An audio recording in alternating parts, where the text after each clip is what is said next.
नमस्कार दोस्तों, मैं दिनेश जैन समृद्धि की वेकनिंग फाउंडेशन से आपका स्वागत करता हूं। दोस्तों, आज हम बात करेंगे विज्ञान के ऊपर। विज्ञान दो तरह के हैं। ये मेरा मानना है कि विज्ञान दो तरह के हैं। एक प्राचीन विज्ञान जो हमारे ऋषि मुनियों ने, हमारे पुराने वैज्ञानिकों ने बनाया। एक जो आज का आधुनिक विज्ञान है, जिसे हम लोग जानते हैं, यंगस्टर जानते हैं, जिसमें हमारा एक बहस चलती रहती है। जो क्योंकि हम पुराने विज्ञान को विज्ञान नहीं कहते, हम उसे वेद कह देते हैं, ग्रंथ कह देते हैं, या हमारे ऋषि मुनियों का, हमारे धर्मों का एक नाम जुड़ जाता है उसके साथ। लेकिन जो आज का विज्ञान है उसे हम सिर्फ साइंस के नाम से जानते हैं और कुछ नहीं। तो इसीलिए इन दोनों के बीच में कशमकश चलती रहती है कि क्या सच है, क्या झूठ है। लेकिन दोनों अपनी अपनी जगह पे सही हैं, दोनों में कोई कमी नहीं है। आज के वक्त में जो विज्ञान है वो आज के हिसाब से सही है, क्योंकि जैसे जैसे चीज़ें बदलती रहती हैं, हर एक चीज़ में एक नयापन आता ही है। अगर जैसे आप अभी मोबाइल को ही देख लीजिए, 2000 के आसपास वो बड़ा सा लंबा सा मोबाइल था, लेकिन आज देखिए एंड्रॉयड मोबाइल है। हम मोबाइल के ऊपर वीडियो कॉलिंग कर लेते हैं, सब कुछ कर लेते हैं।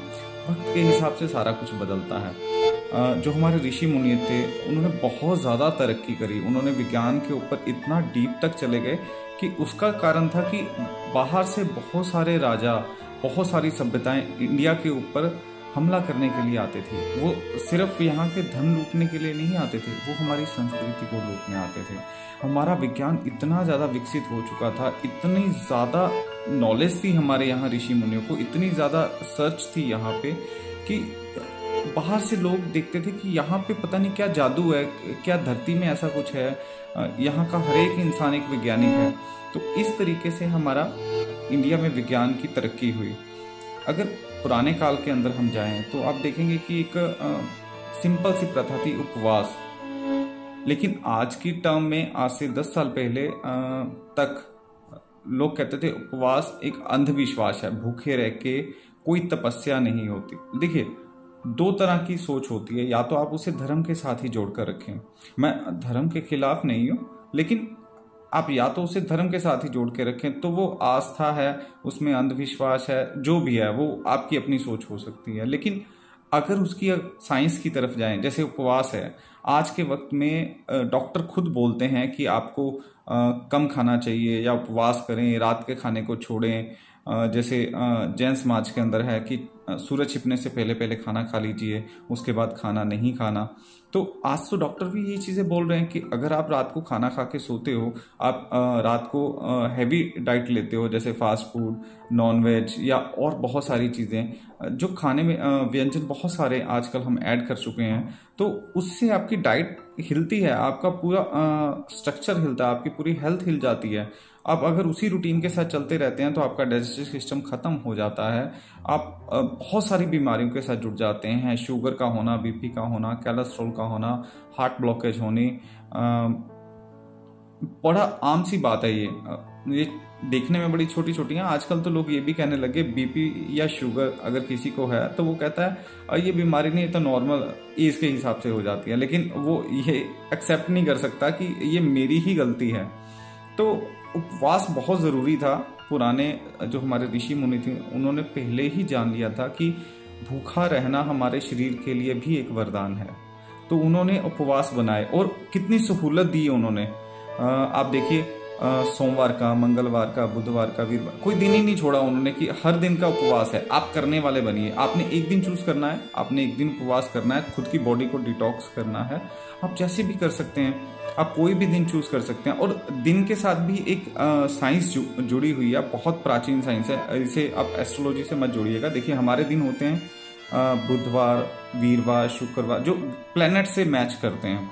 तो वो हमारी जो हिंदी संस्कृति थी, उसने ये जान लिया था कि प्लैनेट की एनर्जी इस दिन के अंदर, यानी शुक्रवार को शुक्र की एनर्जी आती है, बुधवार को बुध की एनर्जी आती है, वीरवार को गुरु की एनर्जी आती है। तो वो जानते थे कि इस दिन के अंदर इन प्लैनेट की एनर्जी जो है बहुत हाई होती है। और आज की साइंस भी मानती है कि जो प्लैनेट की एनर्जी है, जो वाइब्रेशन है, उनके साथ ही हम सर्वाइव कर रहे होते हैं। अगर मान लीजिए किसी के बॉडी के अंदर किसी भी प्लैनेट की एनर्जी वीक है, तो उसके अकॉर्डिंग प्रॉब्लम्स आनी शुरू हो जाती हैं। किसी को स्किन प्रॉब्लम हो जाती है, किसी को बोन्स में प्रॉब्लम हो जाती है, किसी को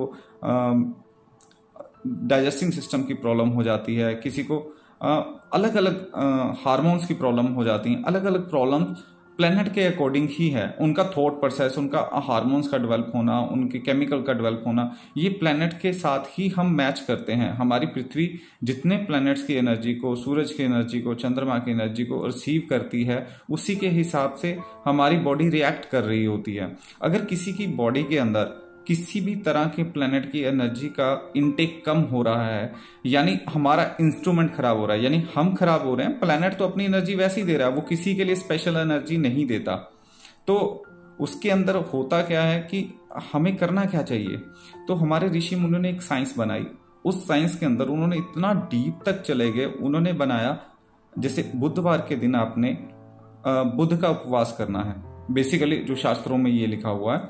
लेकिन अगर आप इसे थोड़ा सा समझने की कोशिश करें, क्योंकि जब तक आप नहीं समझोगे तब तक ये अंधविश्वास है। जब तक आप इसे समझने की कोशिश करोगे, समझने के लिए जुट जाओगे, सर्चिंग करोगे, तो आपको पता चलेगा ये बहुत अच्छी साइंस है।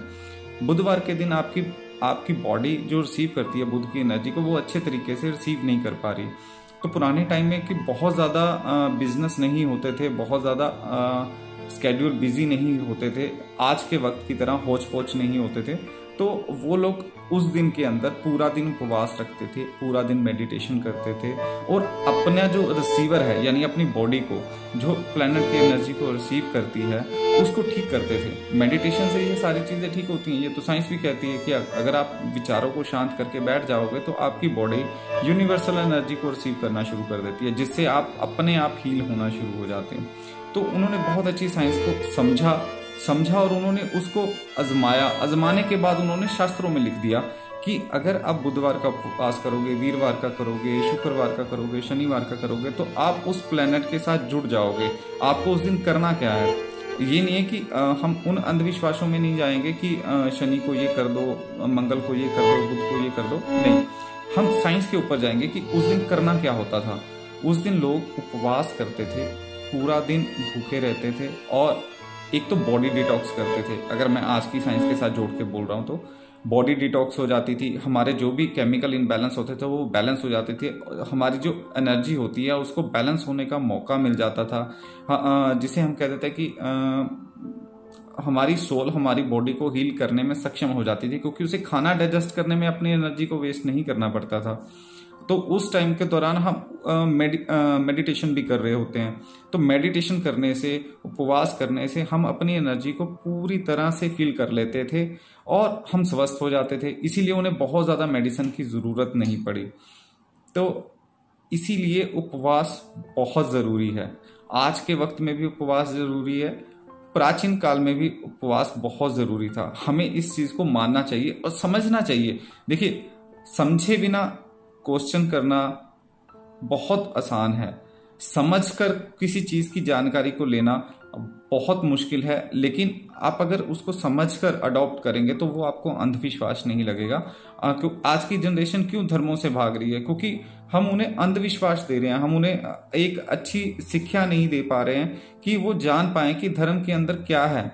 हम सिर्फ वो मंत्रों के अंदर ही, या इनको पढ़ लो, याद कर लो, बस उसी के अंदर ही हम अपने बच्चों को डालना चाहते हैं कि अगर उसने नहीं पढ़ा तो वो धर्म के साथ जुड़ा नहीं हुआ, वो नास्तिक है। लेकिन ऐसा नहीं होता। धर्म की विज्ञान को समझना पड़ेगा।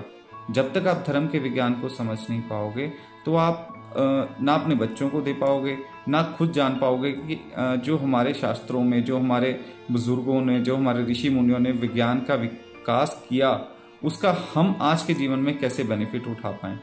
तो उपवास हमारे जीवन में बहुत ज़रूरी है। अगर हम उपवास करते हैं, सही लाइफस्टाइल रखते हैं, सही खाना पीना रखते हैं, नेचुरल डाइट पे रहते हैं, तो जो आज के टाइम के अंदर जो एज रेशो 30, 40, 50 के अराउंड हम बहुत डेथ रेशो देख रहे हैं, यंगस्टर की डेथ देख रहे हैं, ये सीधा 100 के आसपास पहुंच जाएगी। जो हम पहले भी देखते थे कि लोग 100 साल जीते हैं, 100 से प्लस साल जीते हैं। तो हमें थोड़ा सा चेंज करना है, ज़्यादा भी नहीं, थोड़ा सा चेंज करना है अपनी डाइट के अंदर। नेचुरल डाइट ऐड करनी है, उपवास करने हैं। और उपवास भी ये नहीं कि हम पूरा वीक भूखे रहें। आप पूरे वीक में एक उपवास करें जिससे आपको लगता है कि मैं जिस दिन कर सकता हूँ। देखिए, बेनिफिट है आपका। 7 दिन में से किसी भी दिन के ऊपर आप उपवास कर सकते हैं, क्योंकि उपवास आपकी बॉडी को हील करने के लिए है। यूनिवर्स को कुछ नहीं चाहिए आपसे उपवास करवा के, कोई ऐसी शक्ति नहीं बैठी जो आपको हील करेगी। नियम के हिसाब से जब यूनिवर्स काम कर रही है तो आपको भी नियम को समझना होगा। उपवास भी एक नियम है जिससे आप अपने आप को स्वस्थ रख सकते हैं।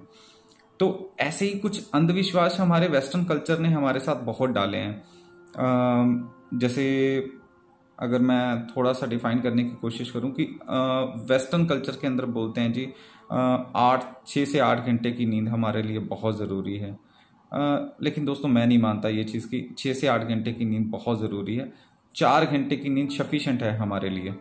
अगर आप 4 घंटे सोते हो तो 4 घंटे के अंदर आपकी बॉडी पूरी तरह हील हो जाती है, एनर्जाइज हो जाती है अगले दिन काम करने के लिए। आप उससे 20 घंटे फिर से काम ले सकते हो, लेकिन उसमें कुछ शर्तें हैं। आपकी डाइट अच्छी होनी चाहिए, आपका जो सोने का स्ट्रक्चर है वो अच्छा होना चाहिए, आप नींद बड़े अच्छे से लो, बहुत ज़्यादा स्ट्रेस ना लो, बहुत ज़्यादा सोचो मत, जिससे आप 4 घंटे की नींद आपको अगले 20 घंटे काम करने के लिए पूरी तरह तैयार कर देती है। लेकिन वेस्टर्न कल्चर जानता था, जो लोग बाहर से आए इंडिया के ऊपर हमला करने के लिए, जो हमारी संस्कृति को बहुत ज़्यादा डिस्टर्ब करके गए, तो वो ये चीज़ जानते थे कि इंडिया के लोग अगर ज़्यादा देर काम करेंगे तो इंडिया एक ऐसा देश ही रहेगा जो हमेशा तरक्की के रास्ते पे रहेगा। तो उन्होंने हमारी तरक्की को रोकने के लिए बहुत सारे ऐसे अंधविश्वास डाल दिए कि 6 से 8 घंटे सोना चाहिए, नहीं तो शरीर खराब हो जाता है। मेडिकल टर्म्स बना दी। ऐसा कुछ नहीं है। आप योग के अंदर सीधा सीधा बताया गया है कि अगर आप 4 घंटे सोते हो, सही तरीके से सोते हो, विदाउट थॉट्स सोते हो, तो आपको 4 घंटे की नींद अगले 20 घंटे काम करने के लिए तैयार कर देती है। और इसीलिए लोग रात को पुराने टाइम के अंदर लोग रात को 11-12 बजे सोते थे और सुबह 3 बजे उठ के अपना जो मेडिटेशन होती थी वो कर लेते थे। जैसे ब्रह्म मुहूर्त बहुत ज़्यादा हम आजकल बहुत ज़्यादा सुनते हैं। ब्रह्म मुहूर्त के अंदर पढ़ना भी चाहिए, कोई ज्ञान की चीज़ें करनी चाहिए, ध्यान करना चाहिए, मेडिटेशन करनी चाहिए। तो ये बहुत सारी चीज़ें, हम पंजाब से, तो पंजाब के अंदर गुरुद्वारा में 3 बजे शुरू हो जाता है पाठ। तो ये ब्रह्म मुहूर्त का बहुत ज़्यादा लिंक रहा है हमारी हेल्थ के लिए। तो आज ब्रह्म मुहूर्त का मैं टॉपिक नहीं ज़्यादा डीप तक जाऊंगा, लेकिन जो सोने का जो वेस्टर्न कल्चर ने हमारे ऊपर एक अंधविश्वास डाल दिया, तो मैं उसके लिए थोड़ा सा जागरूक करना चाहूँगा कि हमें इससे बाहर निकलना चाहिए। क्योंकि हमारे कल्चर के अंदर इतनी ज़्यादा विज्ञान है, इतनी ज़्यादा संस्कृति हमारे अंदर भरी हुई है कि हम पूरे वर्ल्ड के अंदर सबसे ऊपर जा सकते हैं। लेकिन कुछ अंधविश्वास जो, क्योंकि हम क्या करते हैं कि बाहर से जो भी चीज़ आती है उसे बहुत जल्दी अडॉप्ट करते हैं। हमें लगता है कि बाहर से जो आ रहा है वो बहुत फ्रेश है, जबकि वो कर क्या रहे हैं, यहाँ से इंडिया से चीज़ों को लेके जाते हैं, वहाँ पे उसको पॉलिश करते हैं और अपनी मैन्युफैक्चरिंग लगाकर इंडिया में ही वापस सेल कर देते हैं। देखिए, हमसे परचेज किया, हमें ही दुगने भाव में वो दे देते हैं। तो थोड़ा सा समझना चाहिए। एनर्जी के साथ भी ऐसे ही है। बहुत सारी ऐसी चीज़ें हैं जो हमारा विज्ञान है, हम समझते नहीं हैं, और वो हमें वेस्टर्न से मिलता है तो हमें लगता है कि बहुत नई फ्रेश सी चीज़ है यार, ले लो, पिक कर लो। ऐसा नहीं है। हमें अच्छी अच्छी चीज़ें हर एक जगह से परचेज करनी चाहिए या लेनी चाहिए, अपने जीवन में उतारनी चाहिए। वो चाहे वेस्टर्न हो, चाहे इंडिया हो, चाहे आउटसाइड हो। लेकिन जो चीज़ें हमारी इंडिया की हैं उन्हें हमें सोच समझना चाहिए कि ये हमारी इंडिया की धरोहर है, और हम वेस्टर्न के तरीके से जब वो हमारे पास आती है तो हम उसे अडॉप्ट करते हैं। तो हमें अपनी एक तो दिनचर्या जो हमारी 4 घंटे की नींद लें, योग करें और मेडिटेशन करें, अपना खाने पीने को सही रखें। तो आज के वक्त के अंदर ये सारी चीज़ें अगर आप अपने जीवन में ऐड कर लेते हो, आप 100% 90-100 साल जियोगे। कोई कोरोना वायरस, कोई भी वायरस आपको परेशान नहीं करेगा, कोई कैंसर आपको परेशान नहीं करेगा। और अगर आपको कोई ऐसी प्रॉब्लम होती भी है या अभी है, आपने अभी अपना दिनचर्या चेंज किया है, तो आप रेकी थेरेपी सीखिए, खुद अपनी एनर्जी को बढ़ाएं और उसके साथ अपने आप को हील करें। आप समझ भी नहीं पाएंगे कि आप कैसे ठीक हो गए। डॉक्टरों के लिए ये मैजिकल चीज़ें हो जाती हैं कि रेकी के साथ या हमारी एनर्जी के साथ हम कैसे ठीक हो जाते हैं, योग के साथ कैसे ठीक हो जाते हैं। ये हमारा बहुत प्राचीन विज्ञान था। लेकिन ठीक है, वेस्टर्न कल्चर ने हमें वो सोच नहीं दी। वो एकदम से क्या कहते हैं, हमें डंप कर दिया, हमें ब्लॉक कर दिया कि हम अपनी संस्कृति को भूल जाएं, उनकी संस्कृति को अडॉप्ट करें, ताकि हम बहुत ज़्यादा तरक्की ना कर पाएं। हम वैसे तो बेसिकली अगर हम सही मायने में कहें तो हम आज़ाद हैं, आज़ादी हमें 47 में मिल गई थी, लेकिन हमारी सोच को आज़ादी नहीं दी उन्होंने। हम अभी भी उनके साथ ही जुड़ के काम करना चाहते हैं। तो दोस्तों, मेरी एक रिक्वेस्ट है और एक एडवाइस भी है कि अगर हम इन चीज़ों से बाहर निकलें और अपनी संस्कृति के साथ जुड़ के अपने आप को स्वस्थ रखने की कोशिश करें, तो मुझे नहीं लगता, या किसी भी योग गुरु को या किसी भी महापुरुष को ये नहीं लगता होगा कि हम 90-100 साल नहीं जी सकते। कोई भी वायरस हमें कभी भी परेशान नहीं कर सकता, ये 100% क्लियर बात है। तो दोस्तों, मुझे उम्मीद है कि आप मेरे इन विचारों को सुन के अपनी दिनचर्या में कुछ चेंज लेके आएंगे, क्योंकि चेंज एकदम से नहीं आता। मैं आपको बोल दूं कि आप चेंज कर लें, अपना लाइफस्टाइल चेंज कर लें, नहीं आता। वो एक बाउंडेशन हो जाती है।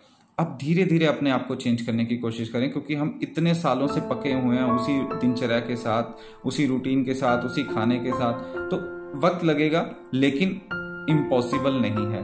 अगर आप मेहनत करोगे, आप अपने ऊपर आप जीने की चाह रखते हो, स्वस्थ जीने की चाह रखते हो, तो आपको अपने आप को थोड़ा चेंज करना होगा, और जिससे आपका लाइफस्टाइल, आपका जो बॉडी है वो डिसीज के प्रति एंटीबॉडीज बड़े आसानी से बना पाएगी, आपका इम्यून सिस्टम स्ट्रांग हो जाएगा, और जिससे आप बहुत अच्छे लंबे समय तक स्वस्थ जी पाएंगे। धन्यवाद। खुश रहें, मस्त रहें।